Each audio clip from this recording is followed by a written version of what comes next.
मुकेश सहनी जी का कॉल आया था अभी तब 4-5 दिन पहले मेरे पास कॉल आया था और उन्होंने बोला था कि जहाज़ को डुबाना है या बचाना है। तो मैंने बोला जहाज़ भी आपकी, चालक भी आप और मालिक भी आप सोचिए। वो अपने दलाल से फ़ोन करवाते हैं लोगों को, जिसकी हैसियत चवन्नी अठन्नी की है, वैसे लोगों से फ़ोन करवाते हैं। तो जो हमारे समाज के नेता है, जिन्होंने खून पसीना से पार्टी को सींचा है, वो दलाल की बात क्यों मानेंगे। और भाजपा बहुत सम्मान दिया मुकेश सहनी जी को। 2-2 बार समाज से नकारे जाने के बाद, मतलब 2-2 बार चुनाव हारने के बाद भाजपा ने हारे हुए व्यक्ति को अगर मंत्री बना दिया और एमएलसी बना दिया तो बहुत बड़ी सम्मान की बात है। मुजफ्फरपुर के अंदर ही बोचहां विधानसभा आता है। बोचहां में जाके ग्राउंड रिपोर्टिंग कर लीजिए कि कितने निषादों को उन्होंने फ़ायदा पहुंचाया। उनके मत्स्य पशुपालन विभाग छोड़ दीजिए, प्रभारी मंत्री सारे विभाग का गार्जियन मिनिस्टर होता है जिला का। इस जिला में कितने निषादों को फ़ायदा पहुँचाया। एक फ़ायदा मैं आपको गिना दूँगा, केदार सहनी जो भी जेल में है, जो मुकेश सहनी के फ़ायदा लेते लेते जेल में चले गए। नमस्कार, आप देख रहे हैं सिटी पोस्ट और मैं हूं अभिषेक मिश्रा। बोचहां का विधानसभा उपचुनाव अब तक हाल के वर्षों में बिहार में जितने चुनाव हुए हैं या उपचुनाव हुए हैं, और ख़ासकर जो उपचुनाव हुए हैं उसमें सबसे महत्वपूर्ण उपचुनाव, क्योंकि बिहार की राजनीति में जिस तरह का भूचाल है, बिहार के सत्ता के समीकरणों में जिस तरह का बदलाव नज़र आया है इस बोचहां उपचुनाव की वजह से, वो पहले नज़र नहीं आया। खासकर हाल के वर्षों में जो कुछ भी उपचुनाव हुए हैं उनमें वीआईपी पार्टी के सुप्रीमो मुकेश सहनी की राजनीतिक मुश्किलें इस हद तक बढ़ गई, मंत्री पद चला गया, 3 विधायक चले गए, दूसरे राजनीतिक खेमे का दरवाज़ा बंद हो गया। महागठबंधन और आरजेडी ने नो एंट्री का बोर्ड लगा दिया। बहुत सीमित या नए विकल्प बचे हैं, कोई दूसरा राजनीतिक विकल्प मुकेश सहनी के पास नहीं बचा है। राजनीतिक पूंजी के नाम पर बोचहां से आखिरी उम्मीद बची है। अंदाज़ा लगा लीजिए ये कितना महत्वपूर्ण उपचुनाव है। तो अर्श से फर्श तक का जो सफ़र रहा, जो गिरावट रही मुकेश सहनी की, उस पर बात करेंगे और इस उपचुनाव पर बात करेंगे। जाहिर है ये समझाना बड़ा ज़रूरी हो जाता है कि ये चुनाव कितना महत्वपूर्ण है। तो इस पर बात करने के लिए मुकेश सहनी के पुराने सिपाह सलार हमारे साथ हैं। वीआईपी पार्टी के कुशल रणनीतिकार रहे मुकेश निषाद हमारे साथ हैं।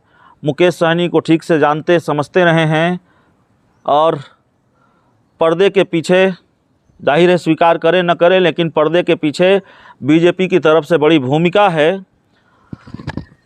मुकेश निषाद जी, कैसे देख रहे हैं इस पूरे घटनाक्रम को? कभी आप भी वीआईपी पार्टी में रहे और अचानक लोग अलग होते गए और ये पूरा घटनाक्रम स्थिति यहाँ तक आ पहुँची कि मंत्री पद चला गया, 3 विधायक चले गए, एनडीए से एक तरह से बाहर ही कर दिए गए हैं और महागठबंधन का रास्ता बंद है मुकेश सहनी के लिए।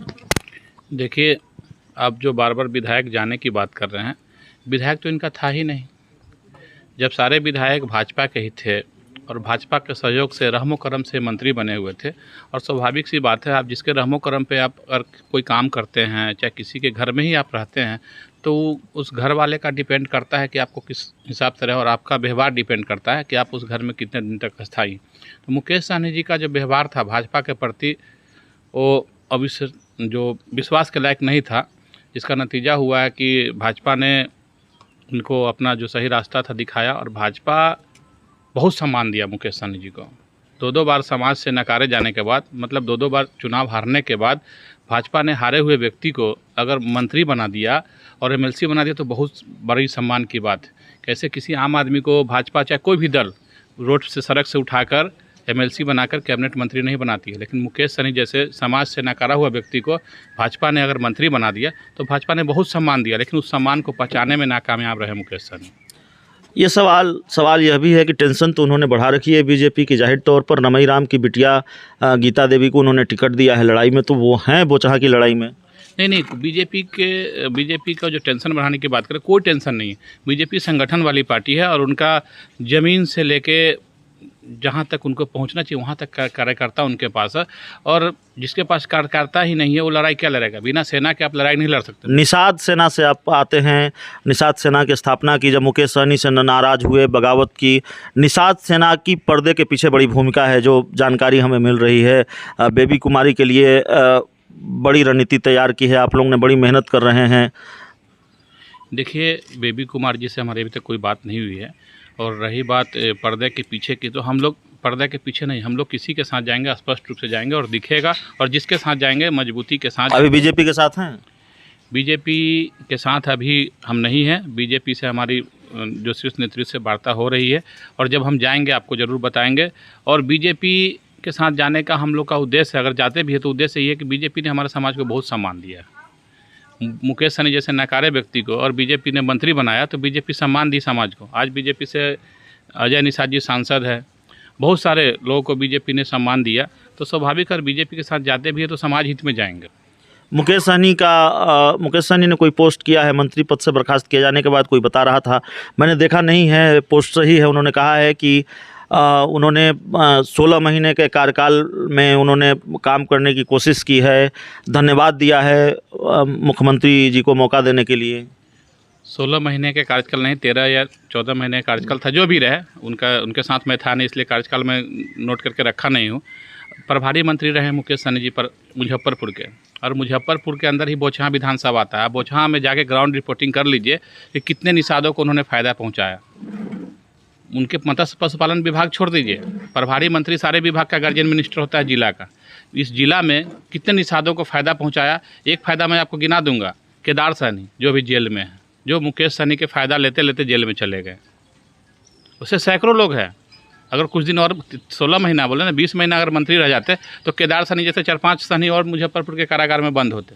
तो यही फ़ायदा है निषाद समाज। अब निषाद समाज को सोचना है कि केदार सहनी वाली घटना के। अच्छा, एक चीज़ बड़ा ईमानदारी से बताइएगा, धीरे धीरे करके आप जैसे लोग वीआईपी पार्टी से अलग होते गए, इधर बीच में कभी बातचीत हुई मुकेश सहनी से? मुकेश सहनी जी का कॉल आया था अभी, तब 4-5 दिन पहले मेरे पास कॉल आया था, और उन्होंने बोला था कि जहाज़ को डुबाना है या बचाना है। तो मैंने बोला जहाज़ भी आपकी, चालक भी आप, और मालिक भी आप सोचिए, हम तो आपके साथ हैं नहीं। तो बुरा वक्त आया तो आपको याद किया मुकेश सहनी ने? देखिए, पूरा वक्त जब अपने लोग होते तो मैं साथ देता, लेकिन वो तो व्यापारी हैं। व्यापारी के साथ कोई भी घाटा फ़ायदा का सौदा करता है, तो वो घाटा फ़ायदा जब उनको नुकसान की बारी आई तो सोचिए चलो व्यापार वाली दिमाग लगाते, लेकिन हम वो एक मौका और चाह रहे थे। देखिए, मौका तो कोई सवाल ही नहीं उठता है। मौका उसको मिलता है ना जो समाज की बात करे। व्यापारी को क्यों मौका दे भाई, इतना मेहनत से। तो और क्या कहा उन्होंने?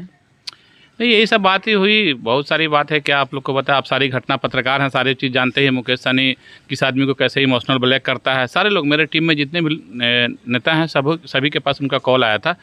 लेकिन हमारा टीम जो है एकदम अटूट है, और हम लोग सब साथ। मतलब जब नैया डूब रही थी मुकेश सहनी की, अब तो डूब गई, जब नैया डूब रही थी उन्होंने बचाने की पुरजोर कोशिश की, और अपनी पार्टी से नाराज़ या अपनी पार्टी के बागी नेताओं को या खुद से नाराज़ कई नेताओं को फ़ोन किया, उनसे आग्रह किया कि बस इस नाव को डूबने से बचाया जाए। आप यही कह रहे हैं? बिल्कुल सही बात है। मैं यही कह रहा हूँ, सभी लोग को फ़ोन आया था कि बचा लीजिए, लेकिन उनका आज भी जो एटीट्यूड है वही है, ऑर्डर कर रहे हैं। बहुत सारे जो भी, अगर आपको किसी चीज़ का मदद चाहिए तो मदद मांगने का तरीका अलग होता है, लेकिन उनका जो स्टाइल है, मेरे पास तो एक बार कॉल आया, बाकी लोगों के पास कॉल आया होगा, बाकी लोगों ने कहा कि मेरे पास कॉल आया था, लेकिन उनका जो पहल है वो सकारात्मक नहीं है। वो अपने दलाल से फ़ोन करवाते हैं लोगों को, जिसकी हैसियत चवन्नी अठन्नी की है, वैसे लोगों से फ़ोन करवाते हैं। तो जो हमारे समाज के नेता है, जिन्होंने खून पसीना से पार्टी को सींचा है, वो दलाल की बात क्यों मानेंगे?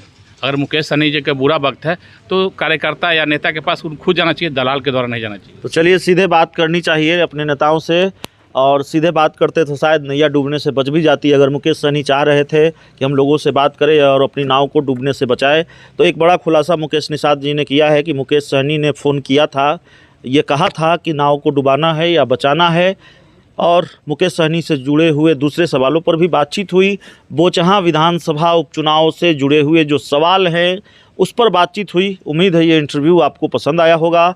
बहुत बहुत धन्यवाद।